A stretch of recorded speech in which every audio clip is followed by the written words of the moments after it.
Les amis, quel bonheur de vous retrouver après ce match-là, historique. Ça, c'est un match qui va rester dans l'histoire, les frères. Comme le 6-2, comme le 5-0, le 5-1, le 4-0, ce match-là, là. Honnêtement, j'ai pris du plaisir comme pas possible. Ça va rester dans l'histoire des classicos, hein. Et peu importe que Benzema n'était pas là, on s'en fout. Nous, on s'en fout. On est arrivé, hein, d'accord? Parce que nous, ça fait 3 ans que on bat pas le Real, que le Real est venu au Camp Nou plusieurs fois, prendre des points, les 3 points 2 fois avec Koeman, hein, comme une maison close. L'important, hein, c'était évidemment, depuis 3 ans là qu'on n'a pas perdu, de ne pas perdre et pas subir d'humiliation. Parce que les matchs comme ça, là, comme ça va se passer ce soir, là, ça reste dans les mémoires, d'accord? Et les prochains classicos, tu joues avec l'envie de gommer ce qui s'est passé. Ça a été le cas le 6-2, le 5-0. Après, on avait un ascendant psychologique par rapport à eux, qu'ils ont eu du mal à gommer, qu'ils ont réussi à gommer au fil des années. Et si on avait perdu un gros score depuis 3 ans, là, je pense que le Barça aurait eu un complexe d'infériorité durable face au Real Madrid. Et heureusement, pendant 3 ans, on n'a pas mangé des gros scores. Et là, on revient avec une espèce de gifle, une gifle à 4 doigts, comme j'avais dit la dernière fois, avec une belle gifle, un match historique, avec une prestation collective incroyable. Et ça aurait pu être pire. Ça aurait pu être pire. Là, je suis presque déçu. Je pense que oui, tout ça, on est tous déçus que ça finisse seulement à 4-0. On a bien aimé la Manita, au moins la Manita, hein. Ça aurait pu être 6-7-0, normal. Mais au moins la Manita, parce que bon, on a mis 4-0 à tout le monde. À l'Atlético, au Osasuna, à Valence, à Naples et tout. Et puis moi, j'aurais bien aimé quand même que au Real, on se dise, bon allez, on en met un but de plus. Et puis Manita au Bernabeu, à part le 6-2, on n'a jamais mis 5 buts. C'est quand même beau symboliquement. Mais globalement, quel match. Quelle masterclass de Xavi. Hein, j'attends un petit peu les personnes qui nous disaient que oui, changer de coach, c'est pas la solution. Honnêtement, quel régal, quelle masterclass du début à la fin du match dans tous les compartiments du jeu. En attaque, au milieu de terrain, on les a éclatés. Éclatés, j'insiste sur le mot. Et en défense, que dire en défense, hein. Bon, alors certes, Benzema n'était pas là, mais on s'en fout, hein. Dans 15 ans, 20 ans, dans les livres d'histoire, hein, il y aura ce score-là, là. Une humiliation de plus, pardon, du Barça vis-à-vis du Real, mais il n'y aura pas marqué Astérix, hein. Une Astérix avec Benzema n'était pas là, hein. On a tapé le Real 5-1 sans Messi, le 4-0 en 2015, Messi n'était pas là jusqu'à la 75e minute, je crois. Bon, ça, on s'en fout. Pour le Barça, là, ce match-là va compter. C'est une confirmation du travail de Xavi qui n'est là que depuis 134 jours au Barça. Seulement 134 jours au Barça. On a vu les progrès, on les a vus, on a assisté à tout ça, là. Tout ça, là, c'est juste une étape de plus. D'accord? C'est pas la consécration. On n'a pas de titre, malheureusement. Ce sera compliqué pour la Liga parce qu'on est trop loin. Mais que de regrets. T'as envie de te dire, hein, franchement, si Laporta avait viré Koeman, ne serait-ce que, je sais pas moi, 45 jours plus tôt, un mois et demi, ou même en juin dernier, là, le Real, ce Real si faible que ça, je pense qu'on aurait pris la Liga haut la main. On a montré un petit peu au PSG comment fallait faire, en fait. Là, je pense que ce soir, ils ont dû assister à ça en disant, mais en fait, le Real, ils sont vraiment nuls, en fait. Benzema, c'est vrai qu'avec lui, ils auraient été meilleurs. Mais globalement, il n'y aura pas une grosse différence. Honnêtement, hein, là, le match, il fallait absolument marquer en premier. C'était vraiment ça la clé. Il y a eu 10 minutes au début du match où c'était équilibré, on a un petit peu souffert, ils ont eu une première occasion. Mais vraiment, après ça, hein, globalement, il fallait absolument marquer en premier. Moi, j'étais convaincu de ça. Je disais à mes potos, à Kevin, avec qui je fais la page Blaugrana Team, à Loguito, je leur disais, là, il faut absolument marquer en premier. Si on marque en premier, c'est bon, le match, il est gagné. Il faudra évidemment qu'après l'ouverture du score, on ne concède pas l'égalisation trop vite, hein. On sait très bien, hein, quand tu marques le premier but, il y a 5-10 minutes où tu es un petit peu étourdi, hein. Il fallait absolument pas faire ça. Et là, c'est ce qui s'est passé. On a déroulé et ça aurait pu finir à 7-0 ce soir. Parce qu'on a été très mauvais devant les buts. Ça, faut le dire. Donc, c'est un match plein. Ça, là, pour moi, ça, là, c'est l'écart qu'il y a aujourd'hui à la régulière entre les deux équipes. Ça veut dire que le match, si tu le rejoues 10 fois, peut-être qu'il y a encore que 10 fois 4-0, voire même plus parce qu'on n'a pas été réaliste, hein. Ça, c'est aujourd'hui, là, le 20 mars, pour moi, c'est l'écart actuel de niveau footballistique purement en termes de football, hein, en termes de collectif. C'est l'écart qu'il y a aujourd'hui à l'instant T. Pour moi, si tu rejoues le match plusieurs fois, tu as le même score et la même différence de niveau. C'est pas autant que le 6-2, par exemple, où là, vraiment, ce match-là, je pense que c'était le pire classico en termes d'écart de niveau. Mais aujourd'hui, je pense vraiment que c'est l'écart qu'il y a entre le Barça et le Real. C'est pas le classement c'est pas la vérité du classement, certes, mais c'est la dynamique qui veut ça. Le Barça a fait un match plein, vraiment de tous les joueurs. Il n'y a pas un seul joueur qui n'a pas été au niveau ce soir, pas un seul. Honnêtement, la Xavi, il a été au rendez-vous. Sa composition, on l'a vu au début du match, le Real est arrivé avec un 4-4-2 un petit peu chelou, avec deux attaquants qui sont des ailiers de base, Rodrigo Vinicius, pas de Benzema, et une ligne de 4 avec Valverde, Modric, Kroos, etc., Casemiro. Ils se sont fait bouffer. Honnêtement, ils se sont fait bouffer. Nous, côté Barça, j'étais un petit peu sceptique. Je me disais, bon, Araujo, arrière droit, pour la mission première d'Araujo, c'était évidemment de contrôler Vinicius, sa vitesse. On sait que Alves avait souffert en Supercoupe d'Espagne. Là, Araujo, faut le prolonger en fait. Là, faut le prolonger vite, le mec. Il est trop fort. Et vous avez vu comment il transpire un petit peu le rendez-vous. Il était au rendez-vous du Classico mentalement. Déjà physiquement, il marque un but.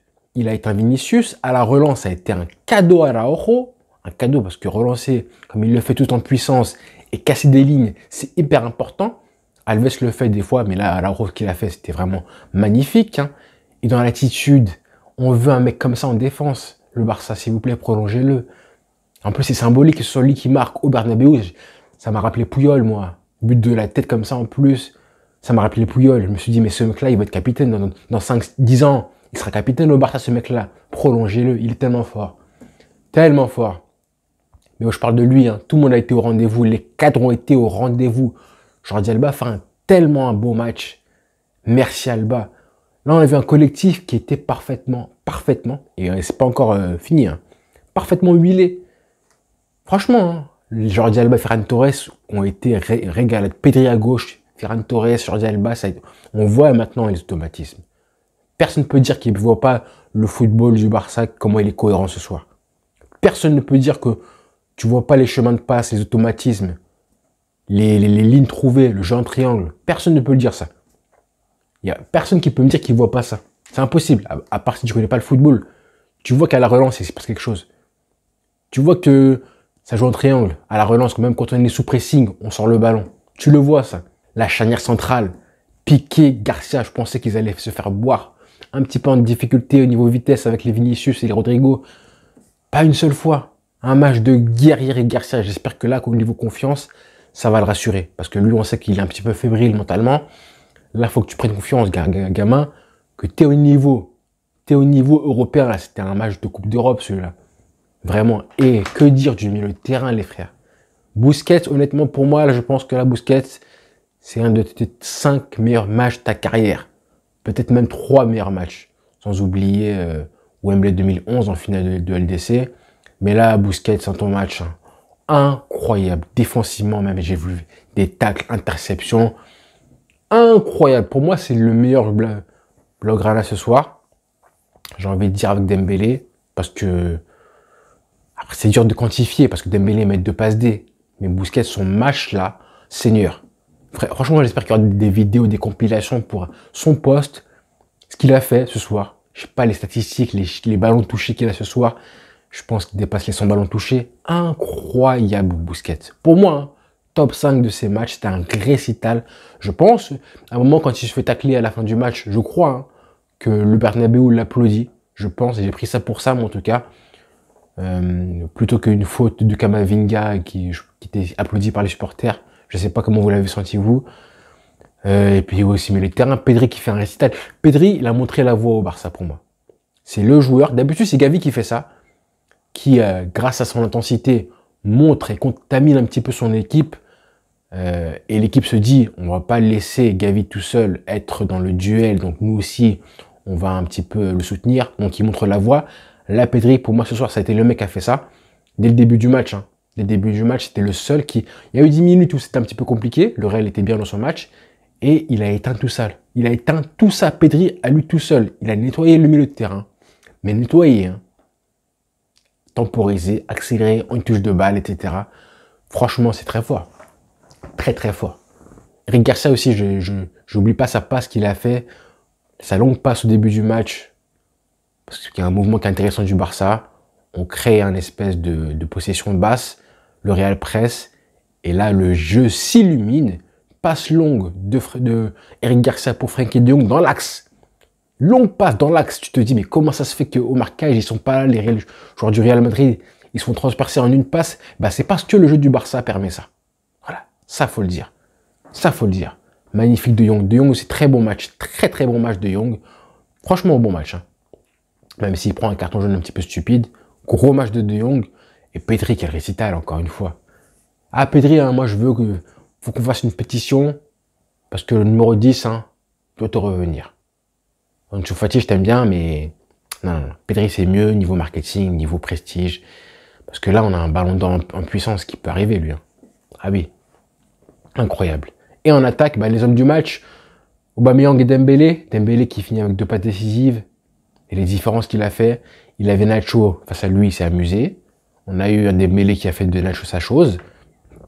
Non. Quand je dis que le poste d'ailier, quand tu es dans ton match, que tu es bien dans ton match, c'est le meilleur poste du football parce que tu as juste à te soucier de ton vis-à-vis, lui faire l'amour sans préliminaire. C'est ce qu'il a fait, il s'est amusé tout le match. Ça aurait pu être pire. Ouais.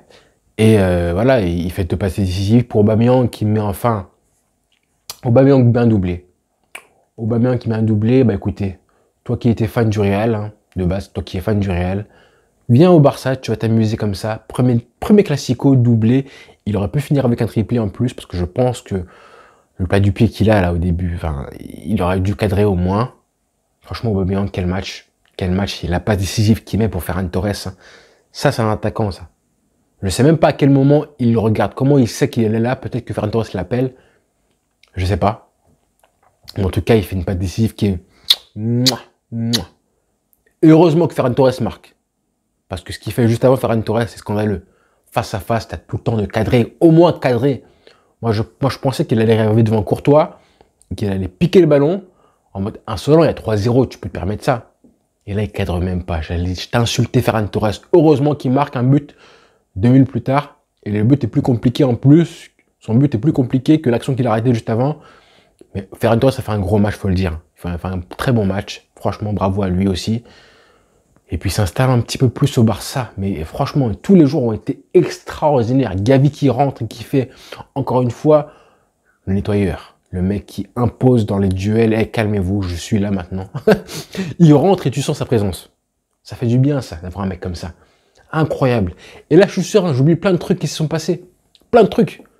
Moi, ce qui me frappe le plus, hein, c'est qu'on a loupé plein d'occasions. Plein d'occasions ce soir. Mais quand même, on est là, avec 4-0. Ah là là, incroyable. Ça a été dur, hein, 3 ans comme ça, sans classico gagné, ça a été dur. Franchement, j'ai pas été habitué à ça. Plus c'était le Real qui a été habitué à ça. Rappelez-vous, en 2009, 10, 11, 0 victoire, je crois, bref. Il gagnait plus et tout. Donc moi, j'étais pas habitué à ça. Hein. Franchement pas. Là, gagner comme ça fait du bien. Hein. Et 4-0, et ce n'est que logique. C'est même pas logique qu'on finisse seulement avec 4 buts. Le clean sheet, Ter Stegen a été très bon aussi, faut le dire. Et est-ce que vous avez vu le niveau d'exigence de Xavi? Ça m'a fait plaisir de le voir comme ça sur le terrain, haranguer, même des fois reprocher à ses joueurs tel ou tel geste, du début à la fin du match, même à 4-0, l'exigence jusqu'à la fin du match, ça j'ai kiffé ça. Parce qu'il sait que c'est important de gagner, de marquer l'histoire, de les affaiblir encore. De plus encore les choquer mentalement. On sait jamais, hein. La Liga, elle n'est pas encore gagnée pour eux. Mais de les traumatiser, c'est important. Pour la suite des événements, ils le savaient. Et même, il faut que nous-mêmes, en tant que fans en tant que joueurs du Barça, il faut que les joueurs soient exigeants aussi, intransigeants avec tout ce qu'il faut, qui s'applique à réussir, même s'il y a 4-0, on en met le 5e, et ainsi de suite. C'est important. Ne pas gâcher, faire les choses du début à la fin du match de façon pleine. C'était quand même important de ne pas prendre de 2 buts ce soir. Donc voir Xavi comme ça, honnêtement, je suis content de voir ça. Que l'exigence du Barça soit comme ça. Et pour lui, c'est un match comme un autre. Hein. 4-0, mais c'est normal. Et quel bonheur, les frères, je m'arrête là. Je pense que je ferai une vidéo demain pour en reparler à froid. Mais là, que d'émotions. Trop d'émotions, c'est incroyable, les frères. Donc voilà, les frères, le Barça est de retour. Là, on sait officiellement qu'on est capable d'aller très très loin en Ligue Europa et même en Ligue des Champions l'année prochaine. On est prêt pour continuer de grandir. Et là, je pense que l'équipe a grandi. Ce n'est que le début, les frères. C'est que le début, vous allez voir. Savourez, savourez. Ça fait du bien. On va bien dormir tout ce soir. Bien dormir. Bonne soirée à tous, les frères, et bonne nuit. Bonne nuit, dormez bien. Ciao.